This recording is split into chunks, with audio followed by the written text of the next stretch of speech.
Board परीक्षा 2025 में copy कैसे लिखें, जो टॉपर होते हैं कॉपी कैसे लिखते हैं। और देखिए इस वीडियो को जो आप लोग पूरा देख लेते हैं तो यहाँ पर देखिए हर विषय में 20 से 25 नंबर आपके यहाँ पर एक्स्ट्रा हो जाएंगे, क्योंकि देखिए पढ़ाई तो अपनी जगह होती है लेकिन आपको ये भी सारी चीज़ें आना जरूरी होती है कि कॉपी कैसे लिखना, कॉपी लिखने का सही तरीका क्या है। टाइम रहते देखिए 3 घंटे का टाइम होता है, इस 3 घंटे टाइम में आपको कैसे कॉपी लिखना है जिससे पूरा पेपर भी सॉल्व कर पाओ। तो वीडियो को पूरा जरूर देखना। देखिए हमारे पास एडमिट कार्ड है, OMR शीट है और उसके बाद में यहाँ पर देखिए 2025 का पेपर है, तो सारी चीज़ें बताऊंगा। और देखिए यहाँ पर कॉपी भी है, अच्छी तरीके से सारी चीज़ें बताऊंगा, इनको कैसे भरना, अंकों में शब्दों में कौन सी मिस्टेक नहीं करना। देखिए ये वीडियो बहुत सारी रिसर्च करके बनाया गया है, मैंने बहुत सारे टॉपर से बात करी है तब ये वीडियो बना है, बहुत सारे टीचर जो कॉपी चेक करते हैं उनसे बात करके ये वीडियो बना है। तो वीडियो को पूरा जरूर देखना। तो चलिए शुरू करते हैं। देखिए सबसे शुरू से शुरू करते हैं। सबसे पहले ये देखना है बोर्ड एग्जाम में आपको कौन से पेन ले जाना है।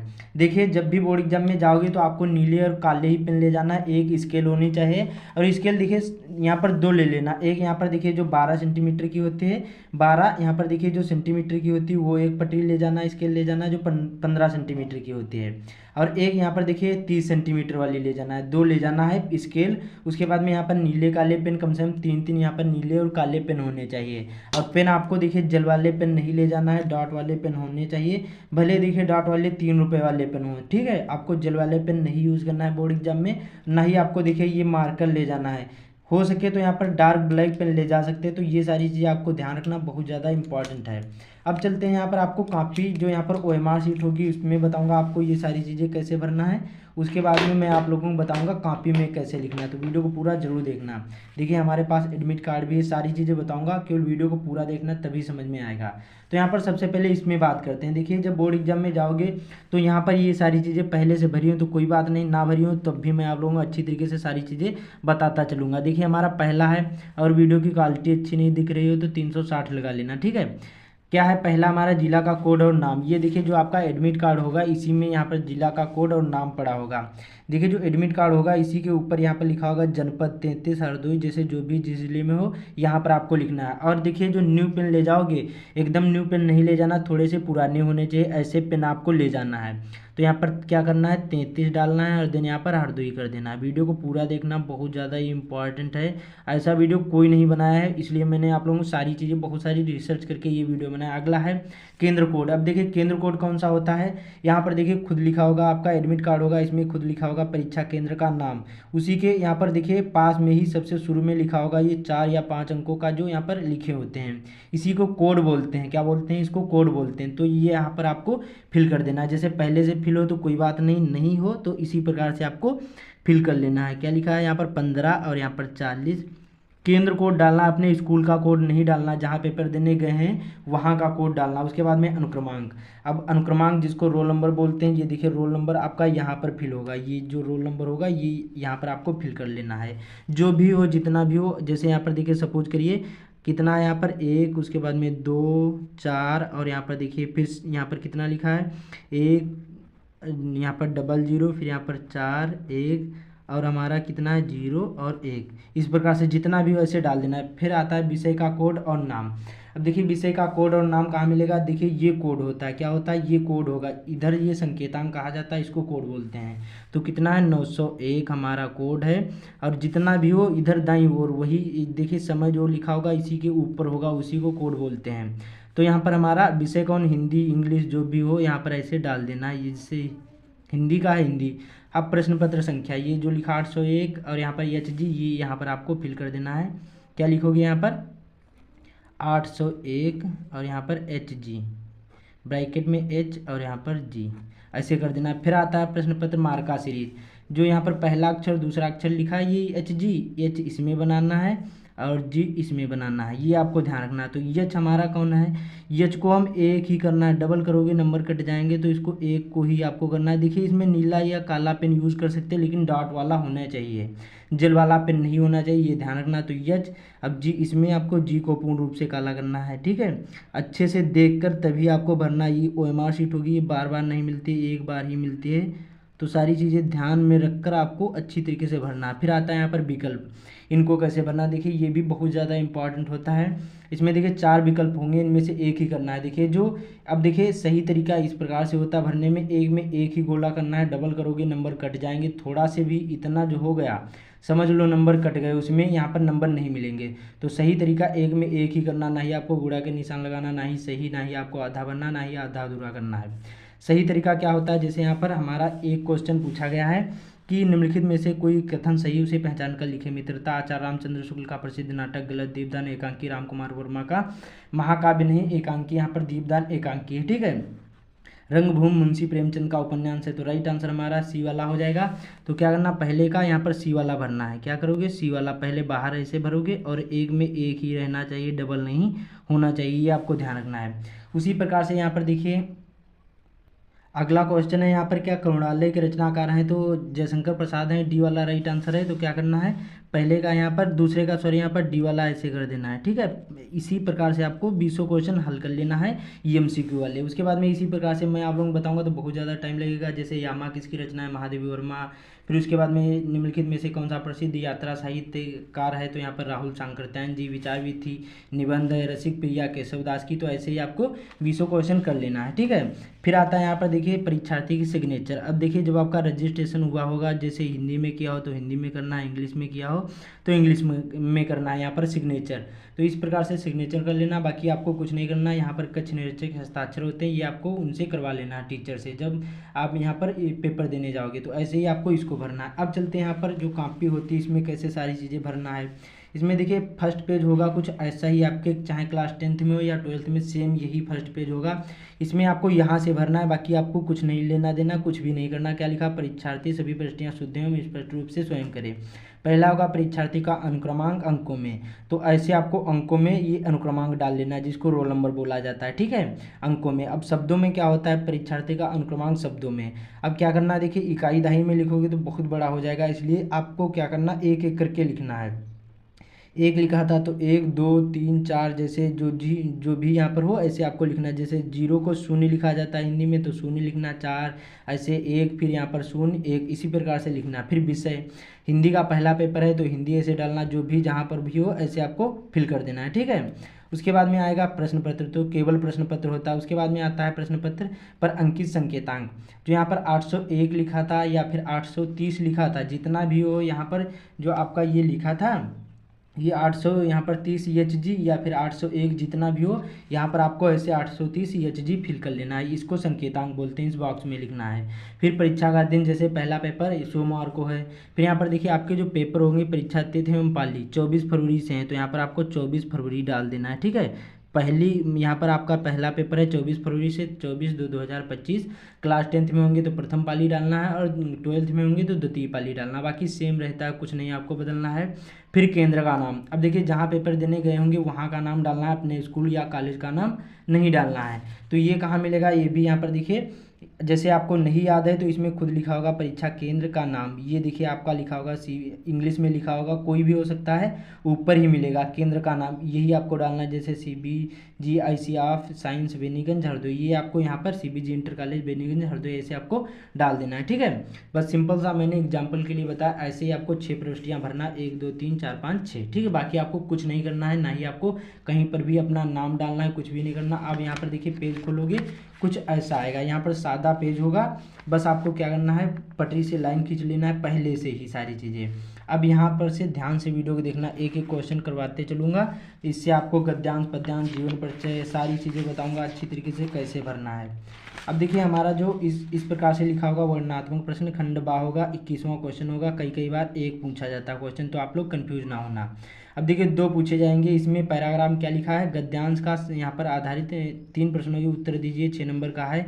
2 पूछेंगे, इनमें से एक ही करना है जो भी पता हो। जैसे सपोज करिए हमें का वाला पता है, क्या लिखा, अश्वारोही पास आए, ममता ने रुक रुक कर कहा कि मैं नहीं जानती वह शहंशाह था या फिर साधारण मुगल, पर इसी झोपड़ी के नीचे वह रहा, मैंने सुना था कि वह मेरा घर बनवाने की आज्ञा दे चुका है। अब देखिए जैसे मैंने यहाँ पर देखिए ममता शब्द दे दिया गया, ये पाठ का नाम क्या हो गया, ममता। इसके लेखक कौन है, जयशंकर प्रसाद जी हैं। तो यहाँ पर क्या उपयुक्त अवतरण का आपको संदर्भ लिखना है, तो ए वाला है पहला। तो क्या करोगे, यहाँ पर खंडभाग ऊपर डाल देना है, और उसके बाद में यहाँ पर काले पेन का यूज़ करना, हेडिंग के लिए कोई भी प्रश्न नहीं उतारना, प्रश्नोत्तर संख्या 21 में का वाला करोगे, खा वाला जो भी करोगे ऐसे डाल देना है। देन संकेत, संकेत में पहले के 2 शब्द और आखिरी के 2 शब्द लिखना। वीडियो को पूरा देखना, अभी सारी चीज़ बताऊँगा। ये देखिए पहले के 2 शब्द और आखिरी के 2 शब्द, ये संकेत जरूर ही लिख देना। उसके बाद में अब आता संदर्भ, पहली हेडिंग डाल देना, संदर्भ केवल हेडिंग डालना, कोई भी प्रश्न नहीं उतारना। तो कैसे लिखना है, प्रस्तुत गद्यांश हमारी पाठ्य पुस्तक हिंदी के ममता नामक पाठ से संकलित है। पाठ का नाम मैंने क्या बताया था, ममता। फिर उसके बाद में लिखना इसके लेखक जयशंकर प्रसाद हैं। इसको काले पेन से हाईलाइट कर देना, बस ऐसा ही लिखना है, देख लीजिए। उसके बाद में बी वाला आता हमारा रेखांकित अंश की व्याख्या। अब देखिए जो क्या लिखा है, रेखांकित अंश की व्याख्या कीजिए। अब देखिए जो यहाँ से लगाकर मैंने सुना था, उसके बाद में जाती हूँ यहाँ तक, आपको व्याख्या करना। व्याख्या का मतलब होता है ये जो लिखा है ये कुछ शब्द अपने ऐड कर देना, बाकी ज्यों का त्यों भी उतार दोगे तब भी नंबर मिल जाएंगे। तो कैसे लिखना है यहाँ पर, ऐसे हेडिंग केवल डाल देना है। रोमन अंकों में तो रोमन अंकों में, ABCD में हो, जैसे भी हो ऐसे रेखांकित अंश की व्याख्या हेडिंग डालकर कि जाते समय मैंने सुना था कि वह अपने किसी आदमी को मेरा घर बनवाने की आज्ञा दे चुका था। उस दिन से आज तक मुझे यह भय सताता रहा कि पता नहीं कब मेरी झोपड़ी गिराकर मकान बनवा दे। शायद भगवान ने मेरी सुन ली और यहाँ पर इसलिए अब मैं स्वर्ग लोक यहाँ पर प्रस्थान कर रही हूँ। अब तुम इसका मकान बनाओ या फिर यहाँ पर महल। तो इस प्रकार से लिख देना है रेखांकित अंश की व्याख्या। अब गलत हो जाए तो एक बार काटना है या फिर वैसे ही लिखा रहने देना, ज़्यादा उसको हाईलाइट नहीं करना, ये भी ध्यान रखना है। फिर एक लाइन छोड़कर यहाँ पर क्वेश्चन एक पूछा जाएगा, ममता के आजीवन भयभीत रहने का क्या कारण था। तो सी वाला ऐसे डाल देना, ये क्वेश्चन का आंसर इसी में मिल जाएगा। पहले ही पढ़ोगे, देखिए वो क्या है, अपनी झोपड़ी खुदवाने के डर से भयभीत रहती थी, यही क्या है, वो आजीवन इसी से वो डरती थी। तो कैसे लिखना है, सी वाला ऐसे डाल देना, ममता आजीवन अपनी झोपड़ी खुदवाने के डर से भयभीत रहती थी, बस ऐसे ही लिख देना है। ठीक है। और जो एक या दो या तीन लाइन बचे तो आपको न्यू पेज से स्टार्ट करना है, दूसरा जब क्वेश्चन करोगे तो इसी प्रकार से लिखना है। देखिए पैटर्न पूरा समझ लो, उसी प्रकार से देखिए पद्यांश आपको लिखना है। ये देखिए आपका जो पद्यांश पूछा जाएगा इस प्रकार से, देखिए दो पूछे जाएंगे, इनमें से 22वां लिखा होगा, दिए गए पद्यांश पर आधारित यहाँ पर किसी एक को हल कीजिए। ठीक है। ये भी 6 नंबर का पूछा जाएगा। इसमें निर्गुण कौन देश को वासी, मैंने पहला का समझा दिया था कि 21वें का, अब खा वाला बताऊंगा। एक ही करना, चाहे ऊपर वाले का आंसर दो या फिर नीचे वाले का, दोनों बहुत ज़्यादा इंपॉर्टेंट है। इसमें देखिए यहाँ पर सूर शब्द दे दिया गया है, पद नामक शीर्षक से लिया गया है, ये आप लोग तैयार कर लो, बहुत ज़्यादा इंपॉर्टेंट है। बाकी नभ में गर्वी झुकता नासीस पर अंक लिए दिन छार, और मन गल जाता नभ विश्व देख, यहाँ पर तन सह लेता कुलिस भार। तो ये देखिए हमारा किस पाठ से लिया गया है, हिमालय से लिया गया है। इसमें देखिए यहाँ पर नभ में गर्वी झुकता नासीस अंक लिए दिन छार, तो इस प्रकार से ही हिमालय से पाठ का नाम है। इसके कवित्री कौन है या फिर रचयिता कौन है, तो महादेवी वर्मा जी हैं। तो अब कैसे लिखना, प्रस्तुत पद्यांश का संदर्भ वही सेम पैटर्न यूज करना है। सेम कैसे लिखना है, प्रश्नोत्तर संख्या 22वें का खा डाल देना, संकेत में पहले के 2 शब्द और आखिरी के 2 शब्द डाल देना। देन यहाँ पर पहला ए वाला था, तो ऐसे करना है, संदर्भ प्रस्तुत पद्यांश हमारी पाठ्य पुस्तक हिंदी के हिमालय से नामक पाठ से संकलित है। इसके रचयिता, अब देखिए जो गद्यांश था उसमें लेखक था लेकिन इसमें रचयिता है, ये भी आपको ध्यान रखना। तो महादेवी वर्मा जी हैं, बस सिंपल सा आपका संदर्भ हो गया। कोई भी प्रश्न नहीं उतारना, प्रश्न उतारोगे आपका टाइम बर्बाद होगा, पूरा पेपर नहीं सॉल्व कर पाओगे। इसलिए वीडियो को पूरा देखना, सारी चीज़ें बताऊंगा, जीवन परिचय भी, निबंध, सारी चीज़ें बताऊंगा। तो ऐसे फिर रेखांकित अंश की व्याख्या, अब 2 ही लाइन की व्याख्या करना, पहले से पढ़े होंगे तो आपको पता होगा, नभ में गर्वी झुकता नासीस पर अंक, यहाँ पर अंक लिए दिन छार, तो इसी की व्याख्या करना, ऐसे हेडिंग डाल देना, रेखांकित अंश की व्याख्या। फिर लिखना, हे हिमालय स्वाभिमान से आकाश को छूने वाला तेरा मस्तक कभी नहीं झुकता है, फिर भी तेरा यहाँ पर हृदय इतना उदार, और यहाँ पर तू अपनी गोद में तुच्छ धूल धारण की है। तो ऐसे कर देना। देन पूछा जाएगा यहाँ पर उक्त पंक्तियों में कौन सा अलंकार है, तो यहाँ पर अनुप्रास अलंकार, बस सिंपल सा। अब जैसे ये समाप्त हो जाए तो लाइन खींच लेना है पटरी से, इससे पहचानने में आसानी होगी। अब देखिए इतना जो बच जाए, 1 2 3 4 5 6 7 लाइन बच जाए तो आपको न्यू पेज से स्टार्ट करना है। देखिए यहाँ तो मैंने लिख दिया, लेकिन जब बोर्ड एग्जाम में जाओगे तो एग्जामिनर वहाँ पर देखते नहीं है, दूसरे पेज में देखने लगेंगे। तो आपको इतना जैसे छूट जाए तो न्यू पेज से जब दूसरा क्वेश्चन करोगे तो न्यू पेज से स्टार्ट करना है। तो ये ध्यान रखना, बहुत ज़्यादा इंपॉर्टेंट होता है। इसमें देखिए 2 पूछे गए हैं, इनमें से आपको एक ही करना है। दिए गए संस्कृत गद्यांश में से किसी का संदर्भ सहित हिंदी में अनुवाद कीजिए। संस्कृत गद्यांश होते हैं 2, इनमें से एक ही करना। जैसे हमें का वाला पता, मानव जीवन संस्करणम संस्कृति, मानव जीवन को संवारना ही हमारी संस्कृति, अस्माकम पूर्वजा मानव जीवन यहाँ पर संस्कृतम महानतम प्रयत्नम अकुर्वन्, जो हमारे पूर्वज हैं ये हमारे यहाँ पर मानव जीवन को संवारने के लिए बहुत ही महान प्रयत्न किए थे। अस्माकम जीवन संस्करण यान आचारान विचारान च आदर्शयन तत्सर्वम अस्माकम संस्कृति। तो इसी प्रकार से, तो ये देखिए हमारा भारतीय संस्कृत नामक पाठ से लिया गया है। तो इसका संदर्भ कैसे लिखना है, ऐसे डाल देना है। प्रश्नोत्तर संख्या 23 का खा करते तो खा, संकेत में पहले के 2 शब्द और आखिरी के 2 शब्द जरूरी लिख देना। फिर संदर्भ ऐसे डालना, हेडिंग लिखना है कि प्रस्तुत गद्यांश हमारी पाठ्य पुस्तक हिंदी के संस्कृत खंड के भारतीय संस्कृति नामक पाठ से संकलित है। इसमें देखिए कोई लेखक होते नहीं, तो आपको ऐसे ही डाल देना है। देन इसमें देखिए व्याख्या नहीं करना, बहुत सारे लोग आप लोग मिस्टेक कर देते हैं। देखिए अनुवाद लिखना है, व्याख्या नहीं करना है। हेडिंग व्याख्या नहीं डालना है। संस्कृत में अनुवाद लिखा जाता है, व्याख्या नहीं लिखा जाता, ये आपको ध्यान रखना है। तो ऐसे हेडिंग डाल देना, अनुवाद मानव जीवन को संवारना ही संस्कृति। हमारे पूर्वजों ने मानव जीवन को संवारने के लिए महान प्रयत्न किए। उन्होंने हमारे जीवन संस्कार के लिए जिन आचारों और विचारों को दिखाया वह सब हमारी संस्कृति। बस ऐसे कर देना है। देन पूछा जाएगा आपका 24वां क्वेश्चन, दिए गए संस्कृत पद्यांश में से किसी का संदर्भ सहित हिंदी में अनुवाद कीजिए। 5 नंबर का ये भी पूछा जाएगा। इसमें 2 श्लोक पूछे जाएंगे, इनमें से एक करना जो भी आपको पता हो। जैसे हमें जैसे सर्वे भवन्तु सुखिनः सर्वे सन्तु निरामयाः सर्वे भद्राणि पश्यन्तु मा कश्चित् दुर्भाग् भवेत्। तो ये भी भारतीय संस्कृति से लिया गया है। तो इसको कैसे हल करना है, ऐसे डाल देना। प्रश्नोत्तर संख्या 24 पहले के 2 शब्द और आखिरी के 2 शब्द लिख देना है। फिर यहाँ पर संदर्भ प्रस्तुत श्लोक हमारी पाठ्य पुस्तक हिंदी के यहाँ पर देखिए संस्कृत खंड के भारतीय संस्कृति नामक पाठ से संकलित है। अनुवाद उसी प्रकार से हेडिंग डालकर बस अनुवाद हेडिंग डालकर बस ऐसे ही लिख देना है, सिंपल सा। फिर आता है हमारा देखिए खंड काव्य, और जो खंड काव्य होंगे ये अपने अपने जिले वाइज होते हैं। जो आपके जिले में खंड काव्य हो वही आपको तैयार करना, ये आपको ध्यान रखना, ये बहुत ज़्यादा इंपॉर्टेंट होता है। अब देखिए जो खंड काव्य होंगे ये आपके यहाँ पर देखिए मिल जाएंगे। इसमें देखिए लिखा होगा, क्या लिखा होगा यहाँ पर, ये देखिए इस प्रकार से। इसमें देखिए तो यहाँ पर एक ही क्वेश्चन है 25वां, लेकिन उसमें अलग अलग होते हैं। जो आपके ज़िले में खंड काव्य हो वही आपको यहाँ पर लिखना है। 3 नंबर का पूछा जाता है। जैसे कोई के ज़िले में ज्योति जवाहर, तो किसी के अग्र पूजा जो भी हो जहाँ पर ऐसे, और ये भी न्यू पेज से स्टार्ट करना है, एक पेज में ही खंड काव्य लिखना है, ठीक है। तो ऐसे ही आपको लिख देना है। फिर आता मेन चीज़ होता है जीवन परिचय, और ये 5 नंबर का पूछा जाता है। यहाँ पर देखिए लिखा होगा, दिए गए लेखकों में से किसी का लेखक का जीवन परिचय देते हुए उनकी एक प्रमुख रचना का उल्लेख कीजिए। 5 नंबर का है। 3 पूछे जाएंगे, इनमें से तीनों में से एक पर ही आपको जीवन परिचय लिखना है। तो जैसे आचार्य रामचंद्र शुक्ल पर जीवन परिचय लिखना है तो न्यू पेज से स्टार्ट करना है, ठीक है। ध्यान रखना है जब भी लिखोगे। तो ऐसे प्रश्नोत्तर संख्या 26वें का जैसे कई बार देखिए 7 सेट होते हैं, तो यहाँ पर देखिए 26वें की जगह पर 6 भी क्वेश्चन आ सकता है। तो आप लोग कंफ्यूज ना होना, कोई बात नहीं, बस आप लोग यही पैटर्न यूज़ करना। कोई भी यहाँ पर पेपर हो, चाहे आपका साइंस हो, सोशल साइंस हो या मैथ हो, कोई भी हो, आपको कोई भी प्रश्न नहीं उतारना। बस ये जैसे हेडिंग हो बस दर्शा देना है, जहाँ पर जो भी हो ऐसे डालकर बस लिखना है। सी वाला था आचार्य रामचंद्र शुक्ल जीवन परिचय हेडिंग डालकर, और इसी प्रकार से लिख देना है। इनका हाईलाइट कर देना है जन्म, जैसे 4 अक्टूबर 1884 ईस्वी को इनका जन्म हुआ था। फिर इनकी मृत्यु 2 फरवरी 1941 ईस्वी को हो गई। रचनाएं रश्मिमांसा, त्रिवेणी, सूरदास, चिंतामणि आदि इनकी रचनाएं। 2-3 आपको जितनी भी पता होंगी ऐसे ही आपको लिख देना। देखिए यही पैटर्न यूज करना है जिससे आपको अच्छे से अच्छे अंक मिले, और एक पेज में ही लिखना, ज़्यादा बड़ा नहीं लिखना है। बहुत सारे लोग बताएंगे बॉक्स में लिखो, फिर उसके बाद में इससे आपका टाइम नष्ट होगा, नंबर उतने ही मिलेंगे।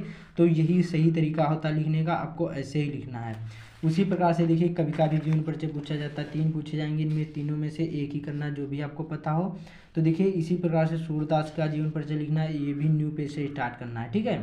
ऐसे प्रश्नोत्तर संख्या डाल देना। देन यहाँ पर देखिए पूछा जाएगा श्लोक, और ये श्लोक आता है 2 नंबर का, और लिखा होगा कि अपने इस प्रश्न पत्र में जो ना या हो आपको अदर लिखना होगा। तो इसलिए आपको न्यू श्लोक कम से कम 3-4 श्लोक तैयार कर लेना। प्रश्नोत्तर संख्या 27 डाल देना, हेडिंग श्लोक डालकर ऐसे ही लिख देना है, ठीक है। मानवहिता प्रियोभवत, क्रोधम हिता, यहाँ पर क्रोधम हिलान यहाँ पर सोचित। उसके बाद में यहाँ पर क्या लिखा है, कामम हिता हितार्थवान भवत, लोभम हिता सुखीन भवत। तो इसी प्रकार से आपको लिख देना है, ठीक है। फिर उसके बाद में यहाँ पर देखिए क्वेश्चन आते हैं, क्वेश्चन आंसर ऐसे ही आपको हल कर लेना है, प्रश्नों के उत्तर देना है। जो भी करोगे कोई भी प्रश्न नहीं उतारना है। अब देखिए मेन चीज़ होता है आपका यहाँ पर निबंध। निबंध भी आपको न्यू पेज से स्टार्ट करना है, आधे अधूरे पेज से नहीं लिखना। 29वां होगा, निम्नलिखित में से किसी एक पर यहाँ पर निबंध लिखिए, 7 नंबर का होगा। तो ऐसे बी वाला जैसे पर्यावरण प्रदूषण पर है, तो ऐसे प्रश्नोत्तर संख्या 29 में या 9 जहाँ पर भी हो ऐसे हेडिंग डालकर लिखना। सबसे पहले रूपरेखा लिखी जाती है। रूपरेखा में जो यहाँ पर हेडिंग होती हैं, जो जैसे प्रस्तावना हो गया, अर्थ हो गया, ये सारी चीज़ें रूपरेखा में लिखी जाती हैं। प्रस्तावना इसी प्रकार से लिखना है, प्रदूषण का अर्थ, प्रदूषण के प्रकार, इसी प्रकार से लिख देना। देखिए कैसे लिखा गया है, प्रदूषण से समस्या का समाधान, फिर आखिरी में आता है उपसंहार, ठीक है। तो कम से कम 1.5 पेज में आपको लिखना है जिससे आपको पूरे के पूरे अंक मिलें। फिर आता है हमारा देखिए पत्र लेखन आखिरी में होगा। पत्र लेखन 4 नंबर का पूछा जाएगा, क्लास 10th यूपी बोर्ड वालों के लिए है। प्रश्नोत्तर संख्या 23। इसी प्रकार से पत्र लेखन हेडिंग डालकर, और ये भी न्यू पेज से स्टार्ट करना है, अच्छी तरीके से लिखना है। मैंने सभी पर वीडियो बनाया है, पत्र लेखन, जीवन परिचय, तो आप लोग चैनल पर जरूर ही विजिट करके एक बार जरूर ही देख लेना। बाकी इसी प्रकार से काफ़ी लिखना है। फर्स्ट पेज में काट पीट नहीं करना, ना ही गलत उत्तर लिखना, जैसे बताया सेम ऐसे ही लिखोगे, कम टाइम में पूरी यहाँ पर कॉपी लिख पाओगे। तो इस वीडियो को ज़्यादा से ज़्यादा शेयर कर देना। बाकी चैनल पर पहली बार आए, चैनल को सब्सक्राइब भी कर लेना। तो मिलते हैं अगले वीडियो में।